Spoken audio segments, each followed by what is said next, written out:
Today, we are diving into one of the wildest true crime cases that had everyone screaming, is this real life or is this a movie? This is the story of Sherri Papini, a California mum who seemingly vanished into thin air, only to reappear weeks later, bruised, starved, and branded, with a shocking story about being abducted by two mysterious women. It was a case that gripped the nation, sparked endless news coverage, and pulled at everyone's heartstrings. People donated money, searched through forests, prayed for her safe return, only for the truth to unravel in the most jaw-dropping way imaginable. And here's the kicker. Sherri wasn't kidnapped at all. She'd been hiding out with her ex-boyfriend the entire time, self-inflicting her injuries and spinning one of the biggest hoaxes in recent memory. Girl, what? Imagine faking your own disappearance and then watching your husband cry on national TV while you're eating frozen meals at your ex's house.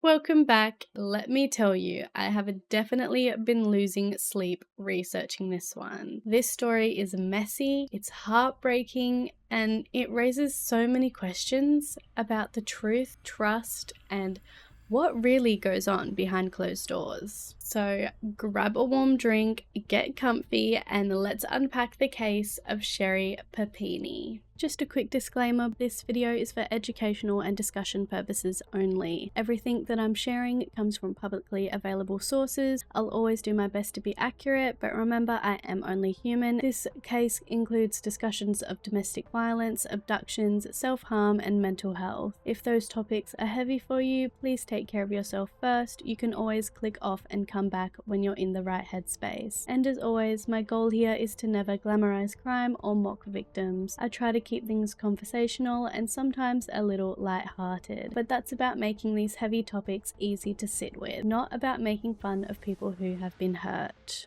Before we get into the twists and turns, let's talk about who Sherri Papini was. Sherri was born in 1982 and grew up in Northern California in a small community called Redding. Redding is the kind of place where everyone knows each other.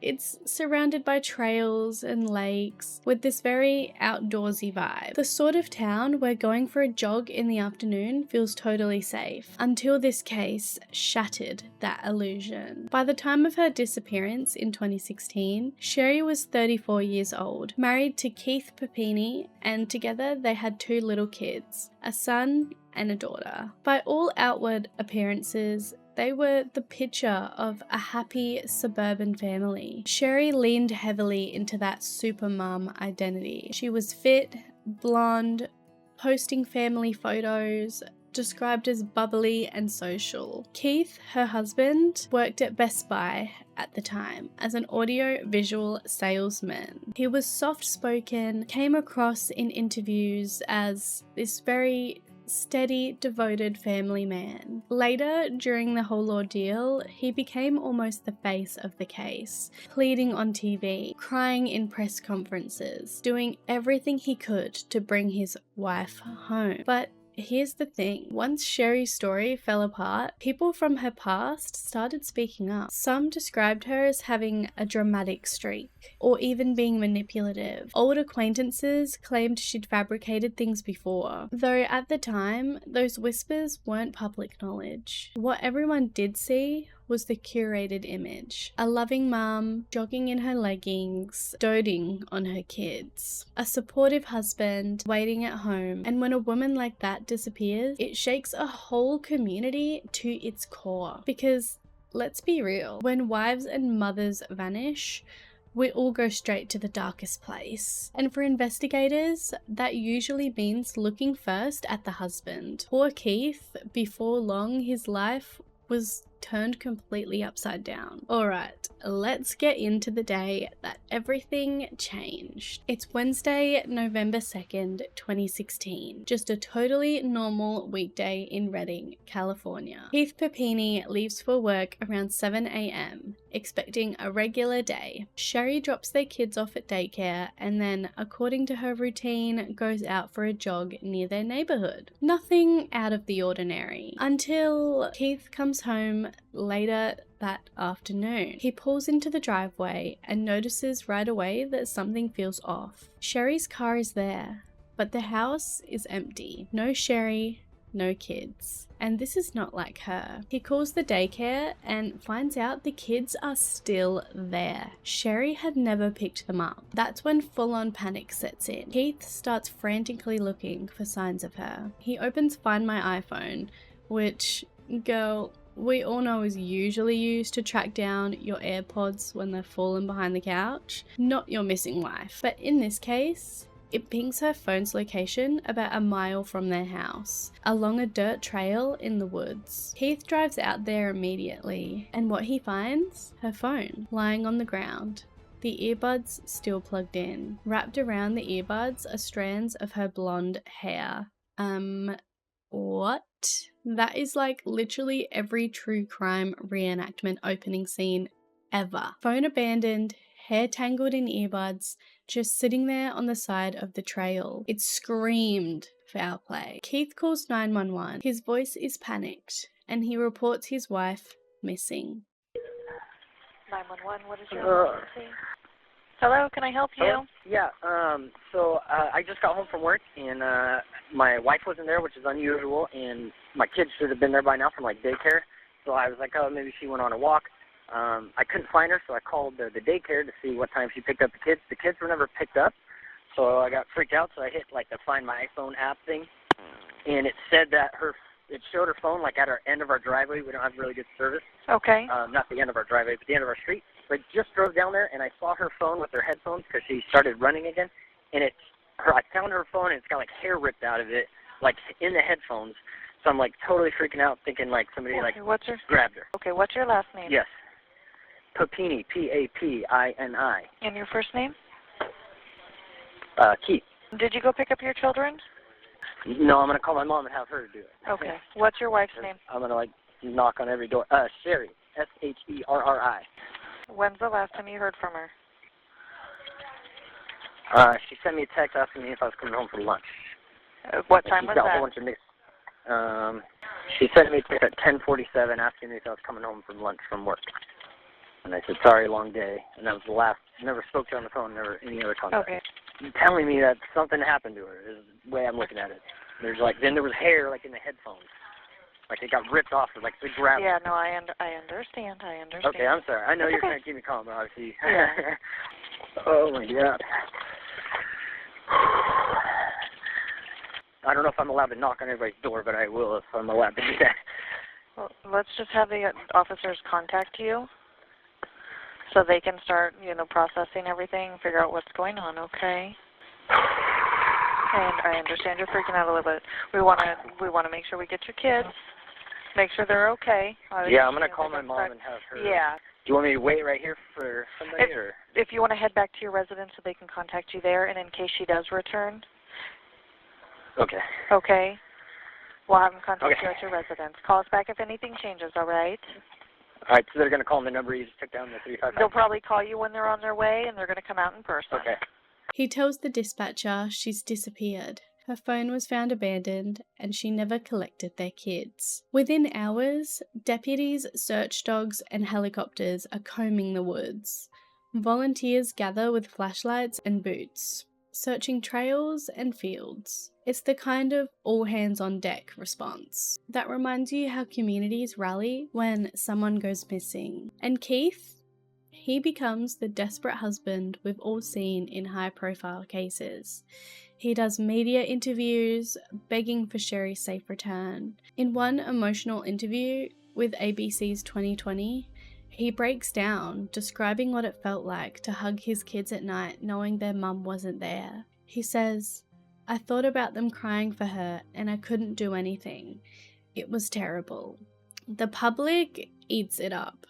Keith is raw, emotional, pleading. Strangers start a GoFundMe page to help support the family during the search. It raises tens of thousands of dollars. Flyers with Sherri's photo go up all over Reading.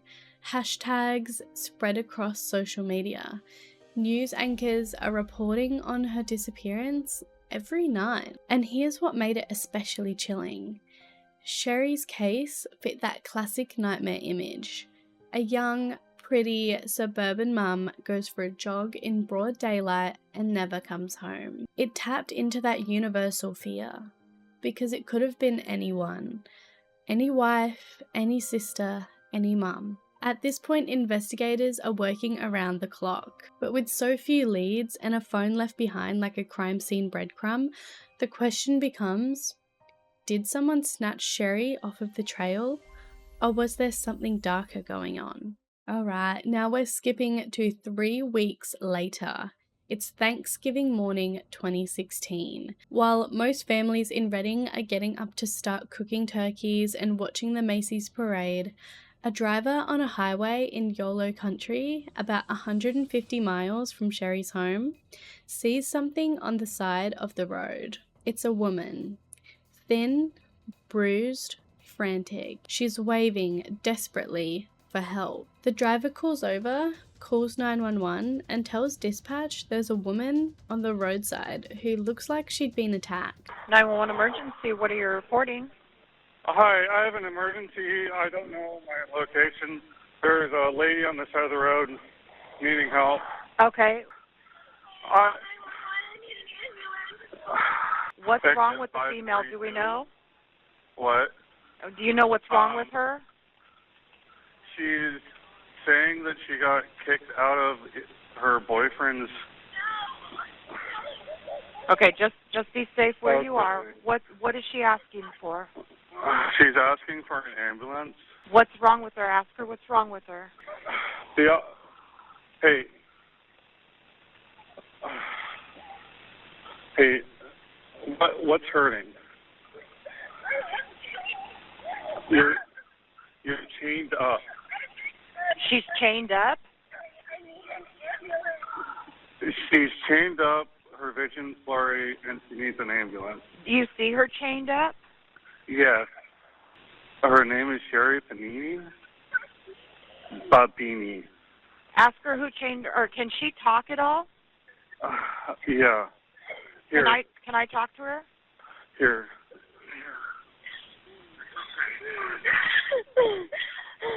Please. Sherri, I need you to listen to me. Listen to me. Do you know where you are? No. I've been in the car. Yes, Okay. Sweetie, listen to me. I need you to take a deep breath, calm down, and listen to what I'm saying. I have an officer en route. We've had several calls. Are you chained up? Yes. Okay, take a deep breath, sweetie. Who chained you up? Do you know the person, or were you kidnapped? I don't know. I never saw her face. Listen to what I'm asking. Listen to what I'm asking. Sherri, take a deep breath, because it's hard to help you if I can't understand you, okay? I know you're upset, but we have help on the way. Sweetie, we have help on the way. Listen to me. Deep breath, Sherri. Deep breath. How did you get chained up? What happened? She took me. Who took you? Do you know? No. Okay. No, there was two of them. Okay, listen. I have help on the way. I want to call my husband. I want to call my husband. Okay, listen. Take a deep breath. Where were you taken from?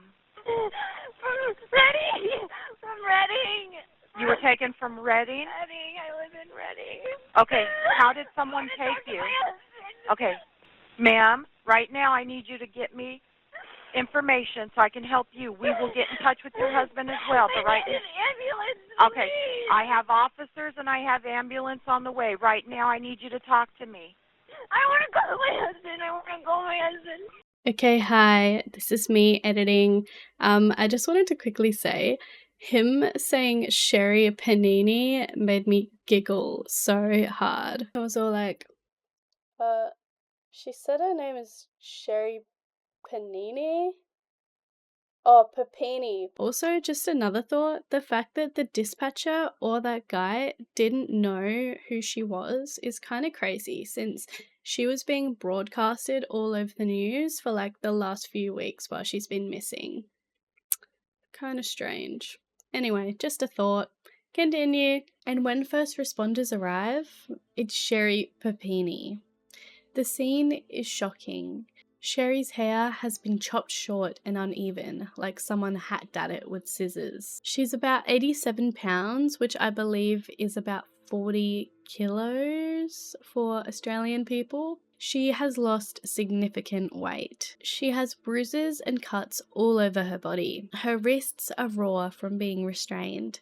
And on her shoulder, she has a fresh brand mark. What? A brand mark? I mean, branding is not some casual injury that you can pass off. That detail sent shivers down everyone's spine. When she's taken to the hospital, doctors and law enforcement note her condition. She's exhausted, dehydrated, bruised, and extremely thin. She tells them she was abducted by 2 Hispanic women who kept her chained, beat her, threatened her, and starved her for 22 days. She claims that they covered her face at times, forced her to use a litter box, and eventually dumped her on the side of the road when they were done with her. This story is horrifying. It sounds like something straight out of a horror film. When Keith gets the call that Sherri has been found, he rushes to the hospital. Later, he describes the reunion. She screamed my name and ran into my arms, he says. She looked like she'd been through hell, covered in bruises, her face swollen and disfigured. Her long blonde hair is gone. And listen, this image, it was powerful. The public, who had been watching for weeks, was emotional. News anchors cried on TV covering her return. Headlines called her a miracle survivor. Social media lit up with joy and relief. The GoFundMe blew up with more donations. Sherri's story became the missing persons miracle of the decade. Her family was overjoyed, of course. Keith, in another interview, broke down describing seeing her injuries. He said her signature long blonde hair had been chopped off. She has a branding on her right shoulder, and she has been through tremendous physical torment, mostly bruises from being restrained and repeated beatings. It was brutal to hear. The FBI got involved immediately, trying to track down these alleged abductors. Roadblocks were set up, composite sketches of the 2 Hispanic women were released, and the case became a full-blown national manhunt. At this point, no one is doubting her. She's the miracle mum who survived the unthinkable. People send letters of support, flowers, gifts. Talk shows cover her survival like it's the second coming. But behind closed doors, detectives are quietly raising their eyebrows. Some of her details are fuzzy, inconsistent, and the evidence doesn't quite match the story. At first, Sherri's return is treated like a miracle. The headlines are glowing. Keith is doing emotional interviews. Donations are pouring in. And everyone's hailing her as the ultimate survivor. But you know how sometimes when something feels too perfect, you start getting that gut feeling. That's exactly what investigators started feeling. Let's talk about the first red flag, her description of the abductors. Sherri claimed she was kidnapped by 2 Hispanic women. Okay. But when she was pressed for details, her descriptions were all over the place. She couldn't give ages, couldn't describe their faces, couldn't pin down accents, or even what kind of house she was kept in. For someone who'd allegedly been held for 22 days, her memory was suspiciously vague. The second red flag was the DNA. Remember, forensic teams had swabbed her clothes, her skin, and the restraints she had on her. And what they found was not the DNA of 2 women. It was male DNA. Are you serious? Like, excuse me? That is not a small mistake. 2 women. But the evidence points to a man. Already, things weren't lining up. The third red flag was the injuries. Yes, Sherri had cuts, bruises, and that infamous branding mark. But when medical professionals looked closer, they noticed some of the wounds seemed inconsistent with prolonged abuse. Some looked self-inflicted. The branding, while horrifying, was shallow and oddly precise, not the kind of scar you'd expect if someone was torturing you. The fourth red flag was the timeline inconsistencies. Sherri's story kept shifting. In one interview, she said she was chained in a closet. In another, she claimed she was shackled to a bed. At one point, she even said they played loud music to keep her disoriented, but the details changed each time, and detectives couldn't reconcile her version of events. And here's a detail that didn't sit right with a lot of people. Sherri said her captors released her on Thanksgiving morning, which, sure, maybe. But investigators started wondering, what kidnapper goes through all of the effort of abducting someone, holding them for 3 weeks, branding them, and then just sets them free on a holiday? It felt strange. And here's where another major controversy came in. Many pointed out that by naming 2 Hispanic women as her attackers, Sherri was leaning into harmful stereotypes. Law enforcement even had to step carefully, because targeting an entire community based on a shaky description risked racial profiling. Still, the FBI didn't come out publicly and say that they doubted her. They continued their investigation, because what if she really was a victim? Nobody wanted to re-traumatize a survivor by calling her a liar too soon. But privately, behind closed doors, investigators were side-eyeing hard. The DNA evidence, the shallow wounds, the lack of detail, it all painted a picture that something just wasn't right. And that quiet doubt would grow into a bombshell revelation a few years later. So after Sherri's dramatic return, the case doesn't exactly go away. For years, the FBI and local law enforcement keep quietly working on it, trying to find the mysterious 2 Hispanic women she swore kidnapped her. They've got one big piece of evidence: the DNA found on her clothes and body. It doesn't match Keith. It doesn't match anyone in her family, and it sure as hell doesn't match 2 women. Then, in 2019, the FBI finally gets a hit. The male DNA profile connects to someone in a national database, and when they trace it, it leads to Sherri's ex-boyfriend. What do you mean? What do you mean? What do you mean? What do you mean?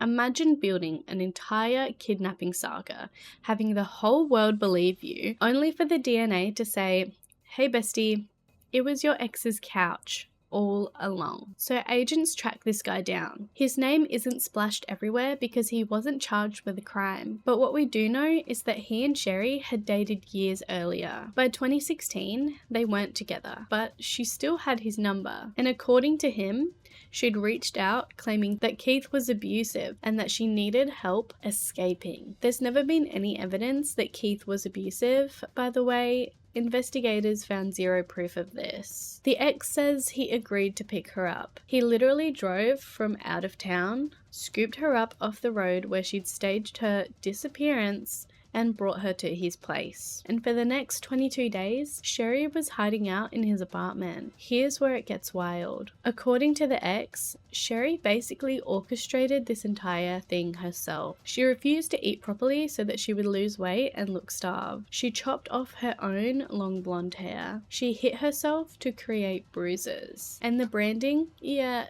she did that to herself. Girl. What? Why? Imagine literally taking a hot tool and branding yourself for the bit. That's not movie energy. That is insane, basically. The ex told investigators that he thought he was helping her escape a bad marriage. He claimed he had no idea she was going to spin it into a national kidnapping hoax. At one point, he even said she asked him to hit her to make her injuries more believable, but he refused. When the FBI confronted him with the DNA evidence, he came clean. He admitted she'd been at his place the whole time, hiding out, and that when the time came, he drove her back and he dropped her off on the highway near Yolo County, where she was found. It was the missing puzzle piece investigators had been waiting for. Suddenly, all the inconsistencies made sense. The vague captor descriptions, the shallow branding, the male DNA. Sherri Papini wasn't abducted. She staged her own disappearance with the help of her ex-boyfriend. So now the FBI has the puzzle pieces. The DNA, the ex-boyfriend's confession, the timeline. They know Sherri Papini wasn't the victim of some terrifying abduction. She had staged the whole thing. But it takes a couple more years before everything finally explodes. On March 3rd, 2022, Sherri is arrested by federal agents. Imagine the scene. The same woman once paraded as America's miracle mum is suddenly being handcuffed and charged. And when the news breaks, people are stunned. Some don't believe it at first. Others say they always had a bad feeling. She's hit with 2 big charges, making false statements to federal agents and mail fraud. Now, you might be thinking, mail fraud? Really? But here's why. Sherri collected more than $300,000 in victim compensation funds, GoFundMe donations, and disability payments after her abduction. And because some of the payments were processed through the mail, it becomes federal mail fraud. Classic Al Capone style twist. If they can't get you on the story, they'll get you on the money. At first, Sherri doubles down. She tells FBI the evidence is wrong, that she's still a victim. So the DNA came back to James Reyes. The DNA that was on you belongs to James Reyes. We talked to him. He's been on a polygraph. We talked to everybody around him. We even collected blonde hairs from the room. There's no way it's James. There's no way. Tell you that it is. Why are you saying it's not James? Why are you saying it's not? We were friends. Mm-hmm. There's no way. And he came and got you because you asked him. No. It's him. There is no way it's him. Well, it is James. The DNA tells us that it was his DNA on you. The DNA alone says it's him. And when we talked to him, confront him with the DNA, He told us what happened. He 100% told us what happened. He gave us details that nobody else would know. Ultimately, we put him on a polygraph like we did Keith. The questions were, did Sherri ask you to come pick her up? He answered yes. That was the truth on a polygraph. We asked him if the 2 of you ever had sex. The answer was no. During 2016. During 2016, during the abduction, he said no. That was the truth. We asked him if you asked him to brand you. The answer was yes, and he passed the polygraph on all of those questions. He took us to the stores where he bought the chain. You did go in a dark room. That's true. You did lay in the back seat of a car. That's true. You did lose weight. You were branded. Your hair was cut. You did have bruises all over. But how those bruises got there are because you did it and James did something. So are you calling James a liar? Are we not believing James what he told me? No. I know you're scared. I cannot believe that it is James. I can't believe James told us the truth. That's what I can't believe. He passed a polygraph, Sherri. So James is involved. But I don't. James picked you up. This isn't making any sense. What's not making sense, Sherri? The parts that That don't make it's sense. James. No, the parts that don't make sense are that you're accusing 2 females who abducted you when it was James. The part that you were branded, James did it. He told me he did it. Who would sit there and say, I branded Sherri on her right shoulder blade? Who does that? Took us to the store and pointed out the letters. Has Keith ever been abusive towards you? We are not talking about my husband. I love my husband. So why leave? Is James lying to us? I don't want to leave my husband. I want to be with my children. I would never leave my children. James talked about that decision when you were driving down, how hard that was. You left at 10 o'clock knowing that Keith was going to get home late, knowing you were going to leave the kids at daycare, and how much that tore you up on the drive down. You told us that. Then things got out of control. James and I talked about that. Why would he rent a car and come and get you? I don't know. Well, If you don't know that, why would you get in the car and go down to Costa Mesa? But eventually, when it becomes undeniable, she caves in. In April 2022, she pleads guilty to both charges. Now, let's talk sentencing. In February 2022, Sherri stands before a federal judge. Prosecutors argue that her hoax wasted enormous resources, misled the public, and cast suspicion unfairly on Hispanic women. They say she lived a double life and showed zero remorse. The judge does not hold back. He sentenced her to 18 months in federal prison and orders her to pay back $309,902 to the state and to the victims' fund. He calls her actions selfish and dishonest, and says she's harmed not only her family, but real victims of crime everywhere. Imagine going from miracle mum survivor to literally writing a check for $300K back to the government. That is whiplash. And then comes the personal fallout. Keith, the husband who sobbed on TV, who begged the world to help him find his wife, files for divorce just days after her guilty plea. Divorce, babe, divorce. In his filings, he says Sherri has shown absolutely no remorse, and that he has to protect their children from her manipulations. He's granted full custody of their son and daughter. In a statement, Keith says, "She deceived everyone, her family, her children, her friends, and law enforcement. I was blindsided by the truth." And honestly, can you imagine? Your wife disappears, you cry on national TV, you think that she's been tortured, and then you find out she's been with her ex the whole time. That's betrayal on a cosmic level. The public is furious. Social media erupts with anger. People feel lied to, manipulated. Donations had been poured into her family. Time, energy, prayers, literal blood, sweat, and tears from volunteers who searched for her. And in the end, it was all fake. And for many people, one detail hurt the most.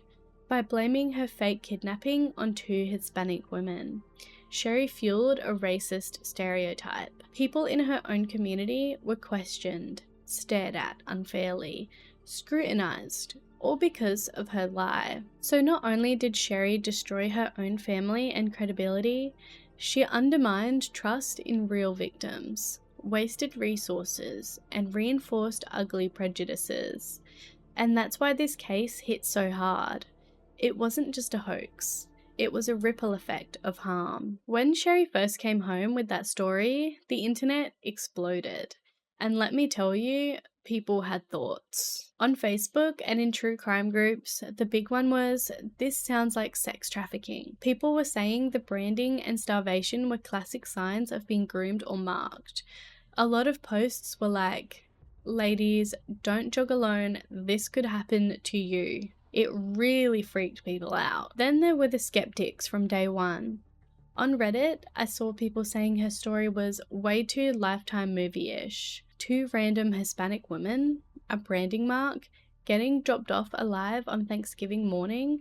Some commenters were like, "This sounds made for TV, not for real life." And of course, some immediately side-eyed Keith, because let's be real, in so many of these cases, the husband is guilty. There were threads dissecting his interviews, saying his tears looked too perfect, too rehearsed. People were posting things like, "He's crying, but notice how there are no actual tears." You know how armchair detectives get. But once the truth came out, the comments got even spicier. A lot of people said that she pulled a full Gone Girl, straight up attention seeking, making herself the center of a nationwide manhunt. Memes started circulating with Sherri's face next to Rosamund Pike's from the movie. Others thought it was about her marriage, that she wanted out but didn't want to look like the bad guy. I saw someone comment, she wanted to see if Keith would fight for her. Turns out the whole country did. There was also a crowd who thought it was mental health, that no one in their right mind would starve themselves, cut their own hair, and brand their own shoulder just for attention. Some commenters were like, "This woman is seriously unwell." This isn't just lying. This is dangerous behavior. And then, of course, people followed the money. She pocketed $300K in donations. This was all about the cash. Even though that part's messy because she couldn't have predicted the GoFundMe would blow up like that. People still saw dollar signs as part of her motive. And maybe the cruelest theory, some thought she just wanted to run off with her ex, that she missed him, wanted to rekindle things. And then, when it got too big, she staged her dramatic roadside comeback. On TikTok, people were literally like, sis just wanted a sneaky link and ruined her life for it. So yeah, the internet did not hold back. From trafficking victim to master manipulator to unstable and unwell, everyone had a theory, and nobody agreed. What makes the Sherri Papini case so haunting isn't just the lie itself, it's the ripple effect. Think about it. For 22 days, an entire community searched for her. Volunteers gave up their weekends, they trudged through the woods, they hung up posters, held vigils. Strangers from across the country donated money to support her family. The FBI spent thousands of hours chasing down leads.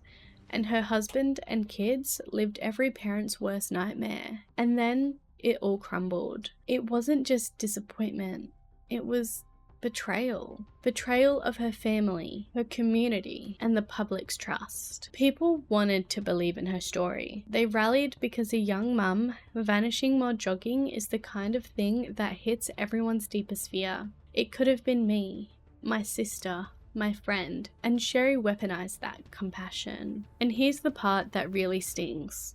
False reports like hers don't just waste resources, they make it harder for real victims to be believed. The next woman who disappears might face skepticism because of Sherri's lie. The next Hispanic woman unfairly accused could be scrutinized because of the stereotype Sherri leaned on. Then there's her family. Her kids now have to grow up with this legacy, the knowledge that their mum faked her own kidnapping and put their dad through hell. Keith, who cried on national TV, begging for her safe return, was left blindsided and broken. That's the part that feels less like true crime and more like human tragedy. And the Gone Girl comparison, it's easy to make because the parallels are hugely there. A woman stages her own disappearance, manipulates the narrative, and leaves destruction in her wake. But in Gone Girl, it's a thriller. In real life, it's messy, it's sad, and it leaves scars that don't fade. The Papini case forces us to ask, why would someone do this? Was it a desperate cry for attention? A manipulation for money? A symptom of deeper mental health struggles? Or some toxic cocktail of all three? We may never know her full reasoning, but what we do know is the damage was real. And that is the Sherri Papini case. Girl, what a ride. From miracle mum to faking the whole thing, chilling at her ex's house, branding herself. Like, what are we doing? This was like a movie that went straight off the rails. And look, on one hand, it's crazy, in a what the hell was she thinking kind of way. But on the other, it's sad, because her kids are the ones who will grow up carrying this story. Her husband was publicly humiliated, and real victims of abductions and domestic violence, they got doubted because of this circus. So I want to know what you think. Was Sherri Papini cold and calculated, pulling her own Gone Girl moment? Was she spiraling mentally and crying out for help? Or was this just a messy cocktail of lies, manipulation, and bad decisions?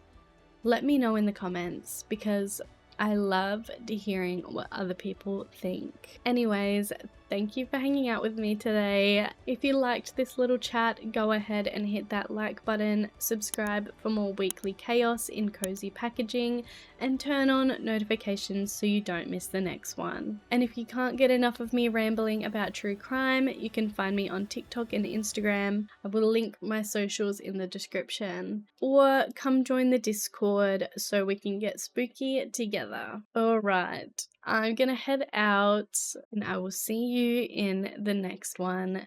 Stay safe, stay suspicious, and remember, not all villains hide in the dark. Sometimes they're sitting right across the dinner table. Bye!